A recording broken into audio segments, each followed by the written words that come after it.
This is something that I've been thinking about a ton.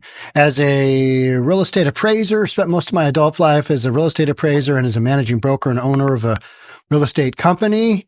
The whole process after a fire happens, after a natural disaster like that happens, Pacific Palisades is going to take up to a decade to rebuild. And that is if people choose to rebuild their homes, if they've got insurance, if they've got the means, if they've got the patience. I think it's going to be a solid decade before that area resembles something that it was before the fires. Other people say, nah, it's going to happen quickly. Government's going to go ahead and cut the regulation. They're going to be on the fast track to rebuild. Let's get into it. Here we go. I don't ever read from TMZ because that is like a guilty pleasure of mine that I watch online. Oh, it's the dirt on the latest Hollywood celebrity. But this one's interesting. Palisades residents want to rebuild, insiders say, but it may never be the same again. Pacific Palisades residents aren't leaving their neighborhood for good. Well, because well-connected real estate sources say many want to come back, even though the recovery timeline for the community is up in the air. TMZ spoke to more than 10 powerful Los Angeles real estate brokers working at major companies like the agency, Compass, yada, yada. The consensus is many of their clients who own homes in the devastated neighborhoods have expressed interest in holding on to the land and rebuilding. Okay, so that's one side of the consensus. Then the other is a lot of dirt is going to come on the market. Now, some of the things you got to consider is that there's a lot of people that were underinsured or had no insurance. So they're going to have to do something, and they may still have a mortgage that they're paying. Just because a wildfire hit doesn't mean that they're going to get out of their monthly mortgage obligation, and they got to still keep paying taxes. Now, you can get some abatement on your mortgage if your house burned down, but, a lot of times that gets tagged onto the end of the loan and you got to repay it anyway. So here's what I've been thinking about is, all right, you got to pull a permit in Los Angeles for everything, right? There's like 15 or 20 different permits you need to have for a house. Number one is going to be cleanup and excavation. You're probably going to have to get rid of the foundation. Fire, heat, hits concrete, it's all done. You're going to have to start over from scratch. So you've got time to get the thing cleaned out, all right? But that is once you've dealt with insurance. That could be a minimum of a year, maybe 2 years. You've got to get the site excavated, get it cleaned out, and then you've got to have a set of plans. On these are not Mickey Mouse little cookie cutter homes we're talking about here. These are people with a lot of money, oftentimes, and they're going to spend some money on their building permit. They're going to spend some money on the construction of their home. They're going to spend some money on their plans. Year for a big home to get plans drawn up, super fast track. That is, so figure 2 years just to get your plans drawn up. And this is with a massive run on architects. Architects can only sit down, put together plans for so many houses at so many points in time. And what California requires oftentimes is multiple revisions. Any big blue Democrat run jurisdiction, you're going to have multiple revisions. Well, we're going to need that. We're going to need that. And not only just for the plans for the building, but for all kinds of specs throughout the home. You got to, like Bill Maher keeps saying, he wanted a solar panel on top of his shed, had to pull a permit. And you want to do this to your house, got to pull a permit. Want to do this to your house, pull a permit. So that is literally, many, many years just to getting to day one of lifting a shovel and digging some dirt for your initial foundation pour, for getting things going. So you got years there. Then you've got years in construction because all of the entities that are working on building homes, they're going to be busy. And you're competing against a lot of people with a lot of money, meaning contractors are going to go where they're getting paid the most, where they've had the most connections with people building. Hey, you built my house for me. I need you to build it again. All right, but it's going to cost you. There's going to be a markup. It's going to be a markup on everything. So 10 years to rebuild. I don't think is crazy long. Now, what's the government saying? Oh, we're going to fast track it. The government can only fast track their end of it. The rest of the whole mechanism that it takes to develop and build homes, that can't be fast tracked. There's only so many people in the pipeline that can get the job done. There's only so many builders, so many architects, so many project managers, so many soups, so many, day laborers. There's only so many that can get in there and make it go. If you're enjoying this content and you want to support this channel, here's how you can do that. Become a member of reasonabletv.com. What do I get for this, Sean? For $3.99 a month, you get a couple of extra videos, podcasts per week that you're not going to find anywhere else because they've got content that's a little sketchy. Here's one in point. Pimp shootout. This is in Seattle. Uber hero saves trafficked woman. Woman got trafficked from California to a house here in South Seattle. She's running around. She jumps out of the pimp's car. She gets loose. She literally jumps into the car of what happened to be an Uber driver. Uber driver has a handgun. He is got a concealed weapon permit. He starts shooting back at the pimp. Pimp kind of goes away. They catch the pimp. He's in jail. Yeah. Crazy stories like that. Check it out. So this article goes on to say a few who are thinking of selling are considering rolling that money into a larger lot when others in the neighborhood do sell. One insider says the city's making permitting easier, so rebuilding shouldn't be held up too much by bureaucracy. That's just the bureaucracy part. The rest of it is private enterprise. And private enterprise gets hung up with all the just absolute insanity of all the permitting process. And you know what? California, Los Angeles is not going to just rubber stamp, well, just clear out all those requirements. We'll just let people build homes willy-nilly. That is not going to happen. It's just not going to happen. However, our sources, TMZ sources, say this might be a pipe dream for some who don't realize the rebuild is going to take years. Some are pointing to all the ash, debris, and toxic chemicals that will need to be cleared. Yeah, you got toxins in your foundation now. You got toxins in the ash. It's all over everywhere, right? So it need to be cleared before anybody can start building. Definitely not an overnight process. That, along with plans, along with permitting, along with actual construction when you get there, and these, again, are not oftentimes cookie-cutter homes. And these are people that do not have a set of plans sitting around. You just don't. You don't have a set of plans sitting around unless you're going to tear your home down and then you're going to go up the big one. And that literally takes years and years and years. And that is without all of the other circumstances you've got going on, like, 10,000 homes just burnt to the ground, something along those lines. And it's not just homes. So contractors who would normally build the big, exorbitant homes are now going to be building schools. They're going to be building office buildings. They're going to be rebuilding whatever. 7-Eleven, your local gas station that blew up. They're going to be doing all that stuff. One broker told us it's just about the houses. It isn't just about the houses being rebuilt because shops, restaurants, and schools burned as well. So the area won't resemble the Palisades that many residents watched them burn. Also known as it won't be normal for maybe a decade. So, this is absolutely happening. Bill Maher blasts Newsom for cutting California's red tape nightmare to help rebuild efforts. Asks why he can't do it when we're not on fire. Yeah, good question, right? Well, it's because the optics, you're damned if you do, you're damned if you don't. Well, I cut the regulatory time. Well, why didn't you do that when we're not on fire? Well, we just need to do a little shortcut, right? So I think Bill Maher is absolutely correct on that. But, Newsom's got to say something. And then LA mayor issues housing executive order amid wildfires during the crisis. Meaning, all right, the multifamily over there that's already got low-income tenants aimed for it, we got to finish those. Bunch of crap like that. And then this is another one that I find super interesting. This is that misguided compassion.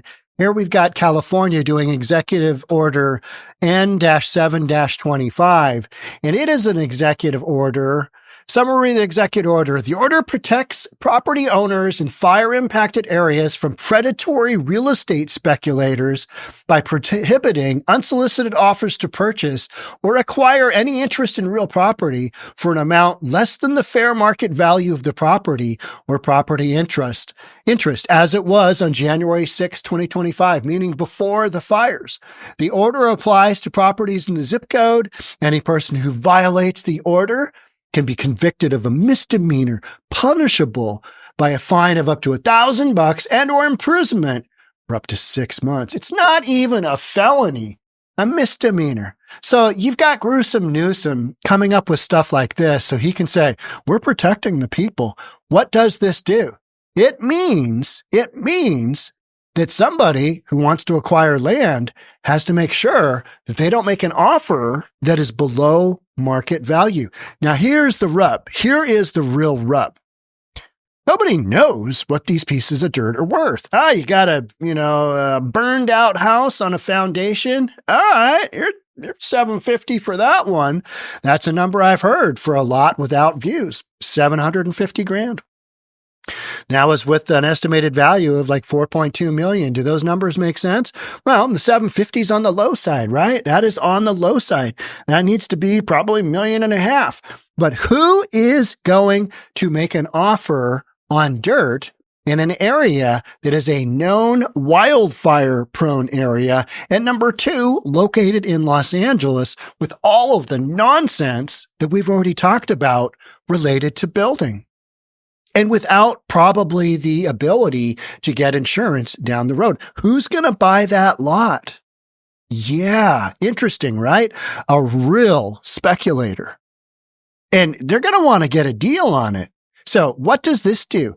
This executive order takes out a segment of liquidity from the marketplace because you've got people who would normally make legit offers and they're going to be like, well, I don't want to get busted for that. So no, I'm not going to do it. Because bottom line is, how are you going to ascertain what the market value is? You ask 3 different appraisers the value in 1 month from now with the value of a vacant lot that's had a home built and burned down on it. You ask 3 different appraisers, they'll come up with a massively wide range of value because there's no real, you don't have sales. You don't have open market generated sales, meaning willing buyer, willing seller, property exposed to the market for XYZ period of time, all the requisite qualities for what's known as fair market value. You don't have that. You've got people who are like, you know what? I don't want to wait 10 years.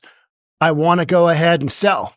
So they're going to have to sell to somebody else who's either a speculator or somebody that's, wants the area again. They want to, maybe they've got other, properties in the area and they're okay with that. They're willing to take on that risk, but they're going to take on the risk at a discount. Now that's illegal for the next 3 months. That's illegal. The order does not prohibit anyone from selling their property should they wish to do so. Well, how are you going to get that ball rolling? The only people making offers aren't going to be folks that are, I'll give you a full price for this, because now you've got a market. You've got a market where you don't know what the values are because you've got external obsolescence in the form of no insurance. And you got wildfires literally that just burned your house down. What are the odds this could happen in the future? Very high because the house just burned down. So you've got that going on. All right. We've got Josh Altman. He's from $1 Million Listing. Used to watch their shows back in the day. Something to be said for somebody who slings multi-million-dollar deals all day long. They know the clientele. This guy has worked with many of the folks in the Pacific Palisades. Josh Altman says a majority of people are underinsured and will face challenges if they choose to rebuild in the Pacific Palisades. Let's hear what he has to say. Finding places for most of these people right now has been incredibly difficult, for sure. I mean, you got to understand that there is 1,000+ new buyers in the real estate market. Whether they like it or not, they're now in this real estate market that we're in, where it's been a little quiet because of the election. And since then, it has started to pick up. There's not a lot of inventory to begin with. And now all of a sudden you have 1,000 plus new people in the market, whether they're buying or renting, depending on their financial situation and depending on their family situation, which has gotten, I've heard it from all ends, right? I've heard it from people who want to literally just get an Airbnb. They just want to get a place to go into right now, and then they'll figure it out over the next couple of weeks, to people obviously just crashing with families that they are friends with. And then you have the people who are immediately just saying, look, the possibility of building a house in any of these places. I use Palisades because I'm 10 minutes from there. But obviously there's many fires. And in fact, one of the fires, the Sunset Fire in the Hollywood Hills, came 1 block away from one of our properties. But I use the Palisades just as an example. But they say, look, it's going to be years. It's going to be years till this gets fixed up, the houses get finished. I mean, it's going to be 2 years to build a house. It's going to be a year to get permits. And then are you going to want to live amongst 10 other houses on the street that are being developed as you live there with your children? So they immediately then just go into 3-year lease. That's it. And then you go into the people who just say, you know what? My kids are 5. They're going to be 10 by the time this comes back together. They're going to be in different schools. So we're not even going to go back there. We're going to get the insurance money. We're going to buy a house and we're going to sell the land. So that's really what I'm seeing across the board mostly right now. Other factors you've got is, even if your home was covered by fire insurance, it may not be enough. It may not be enough to cover. So then you're going to have to argue with your insurance company. You're probably going to have to get an adjuster out there. You've got all kinds of stuff going on. And that's if you had fire insurance, right?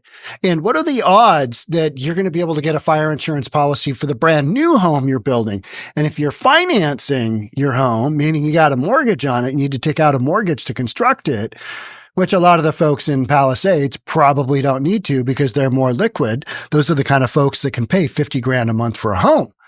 And those went like hotcakes after, the fire took place. So there's all these different factors that are going to hinder construction and rebuilding like you've never, ever seen in Los Angeles. Additionally, Altman said people are fed up with the drama with various insurance policies.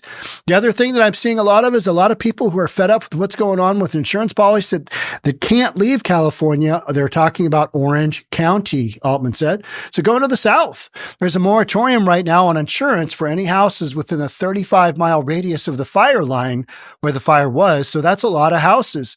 So there's no insurance happening right now in those areas, 0. And then other people who are not in those areas, premiums are going to go up. People are just going to get sick and tired of this.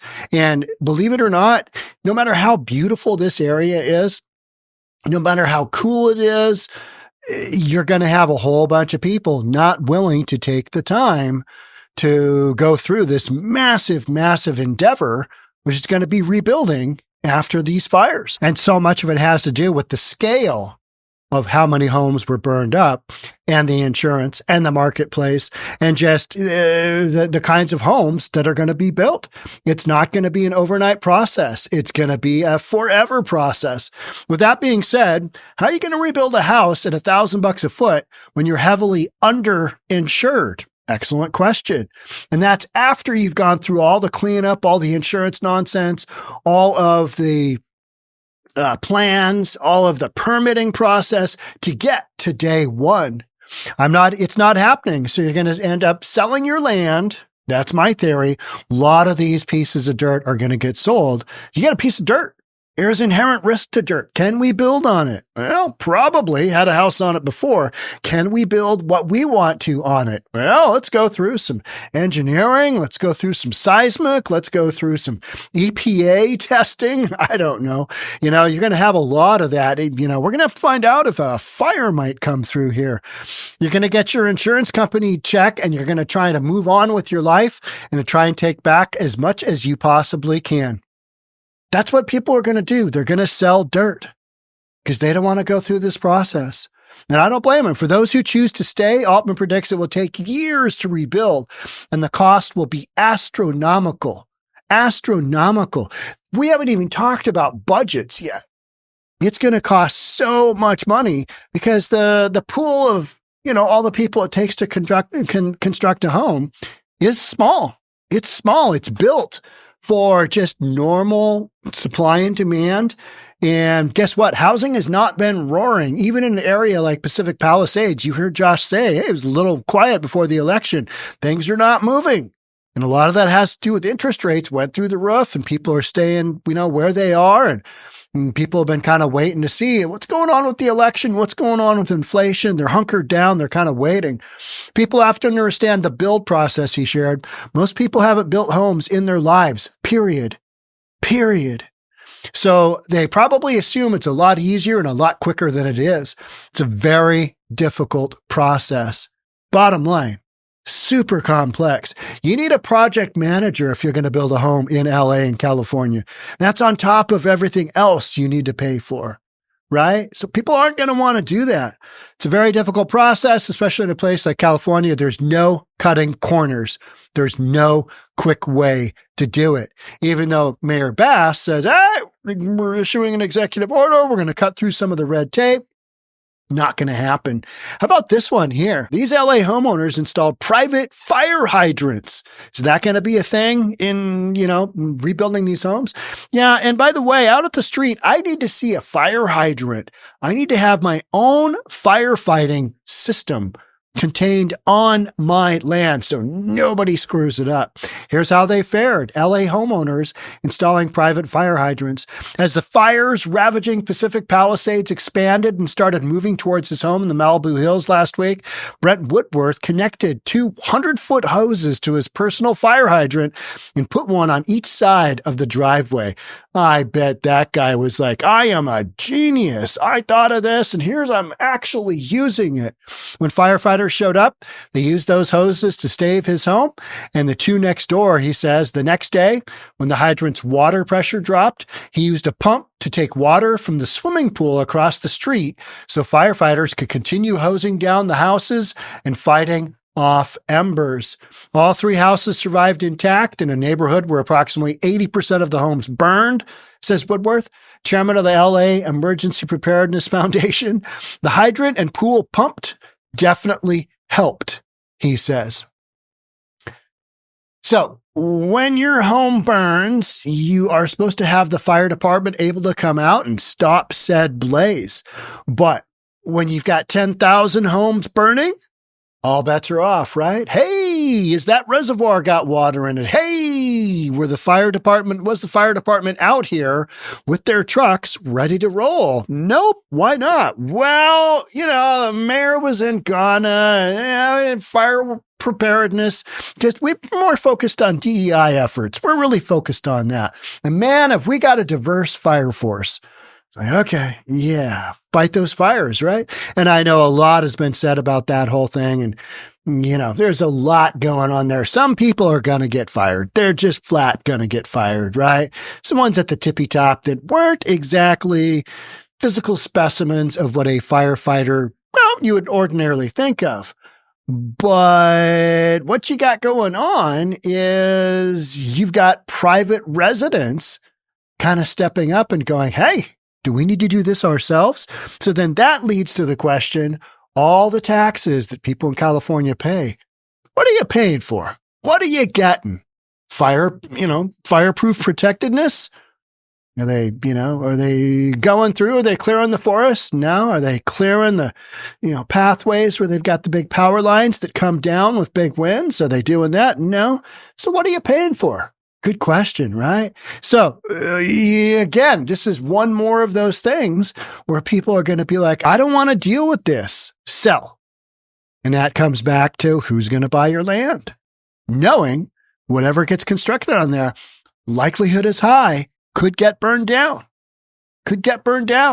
Speculator paying minimal money. That's who's going to step in and offer, right?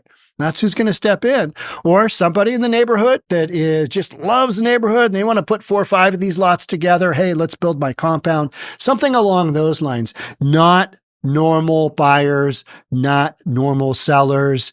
You've got some real pressure on this marketplace. And I think people are going to bail all day long because they just won't want to deal with the nightmare that is building anything in California. Talk to a contractor in California and have them describe to you, especially LA or San Francisco, have them describe to you what they go through on a daily basis to get the smallest of things approved, constructed, and, final certificate of occupancy on. Have them explain to you if that's an easy process or not. You know where it's easy? Texas. You know where it's easier also? Florida. Blow and go. Blow and go. We heard Trump talk about drill, baby, drill. Well, blow and go? Yeah, not so much in California. This is going to be the forever project. All right. That's it for me on this one. Thanks so much for being here. I'll catch up with you in the next one. Bye for now.